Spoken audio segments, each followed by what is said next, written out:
Last week we were getting to the point where Camus was summing up some points of his book, and we will finish it today. This will be the last episode on the Rebel.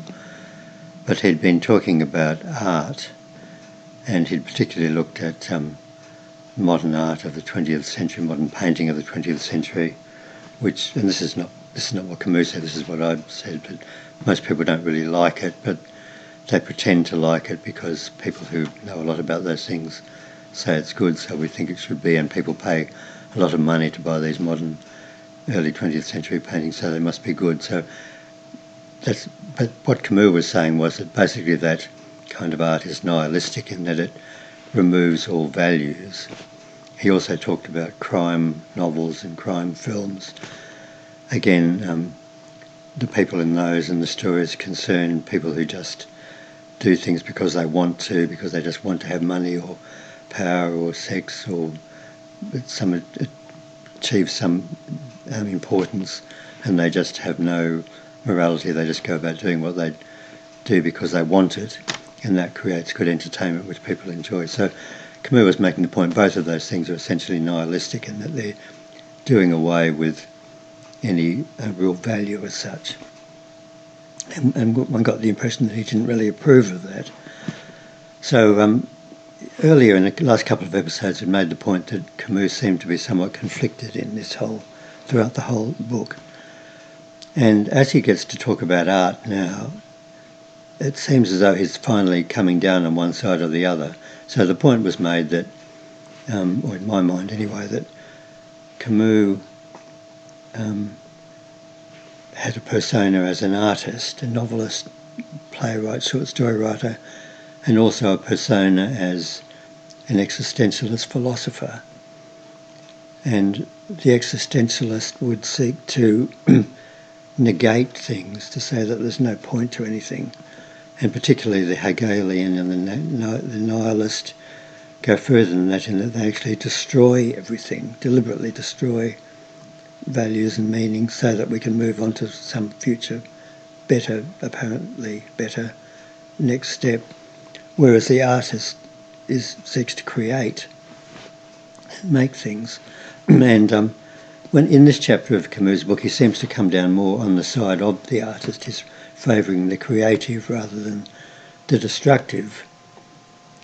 And so particularly he says at one point,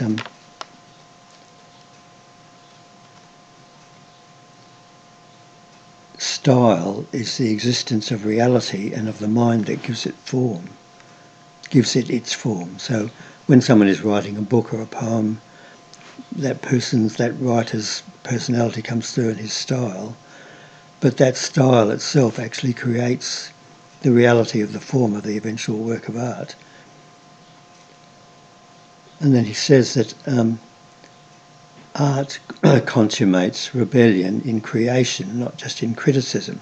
So when he says rebellion there, I mean, we're not talking about violent revolution, but as we've talked about in earlier chapters, Camus' idea of rebellion is rebellion against this meaninglessness of nothingness. So that's what he means by rebellion, but he says art consummates that rebellion by creating it, whereas the violent revolutionary governments and politics and theories which seem to destroy everything, they're criticising what's here and they're tearing down, but they're not creating. So in that sense, Camus is saying that art, by being creative, is actually achieving the rebellion better than the revolutionary governments are.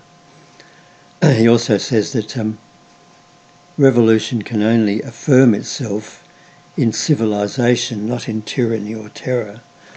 So again, he's obviously criticising the violent revolutionary governments such as the Soviet Union, which end up just in terrorising people, imprisoning people, taking away their freedom, taking away their lives. But he's saying revolution should not be that. It should be affirming itself in civilization. And then just what we were talking about before, talking about the art of the 20th century, he says both the art and the revolution of the 20th century stem from nihilism, denying what they affirm and seeking an impossible solution through terror. So he's definitely coming down there on the side of being against terror, destruction, violence, tyranny, in favour of something positive and creative. And I think most of us, it's not hard to agree with that.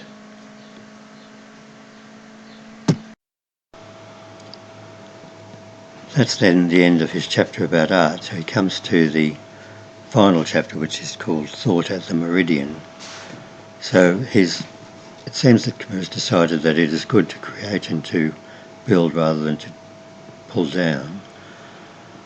But he still cannot accept the creator as such. So just to accept that God is there or should be there is just a step too far. So he really creates another conflict in which he is contrasting two principles and endpoints that we might be aiming for. One is history, one is God. And he admits that there was a difficulty with rebellion and revolution. So he says, having eliminated God and finding the revolution for justice in peril, is one justified in murdering? So there's the question is asked, well, the revolution's not going the right way, the rebellion's gone astray somewhat, there is no God, we've got rid of God, so what do we do? Can we commit murder to then achieve the rebellion we want? He goes back to talk about some of the, what we talked about some weeks ago, the fastidious assassins in 19th century Russia who believed that they might blow some people up with their bombs, but as long as they died themselves in the process, that would justify their actions. He also refers to one of the French revolutionaries, Saint-Just, who was apparently a righteous and virtuous man, but was able to justify the terror and so on as long as he suffered himself.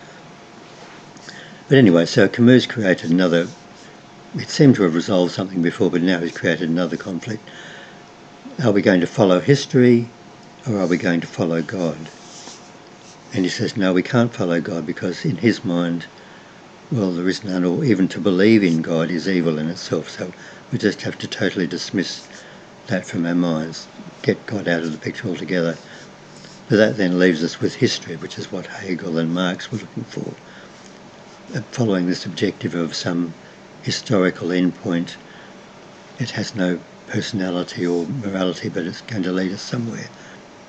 But then he admits in that involves all sorts of arbitrariness, and we may have to commit the sort of things that he's just been criticising, the lies, the censorship, the holding up of what is obviously untrue as the truth, and suppressing what is really the truth and saying it's all a lie, and the imprisonment and the terror and the killing and all those things. So are we prepared to do that in order to advance the revolution, or the rebellion, as he sees it more importantly than the revolution? And again, he doesn't really have an answer to that. So he's built up a conflict, he seemed to have resolved it, he's introduced the conflict again, and actually seems to have admitted that, well, there isn't really an answer to that. He doesn't want to see these unpleasant consequences of tyranny and terror and slavery, but because he says, well, we can't admit God into the equation at all, we have to leave him out, and it's evil even to think of him. So therefore, what answer is there? And ultimately, there isn't really. I mean, he's created the dilemma, and I don't think, well, he hasn't really found an answer. He says at one point, man can master in himself, rectify everything that should be mastered in himself, and it can be rectified in himself. And there will still be injustice, suffering and evil.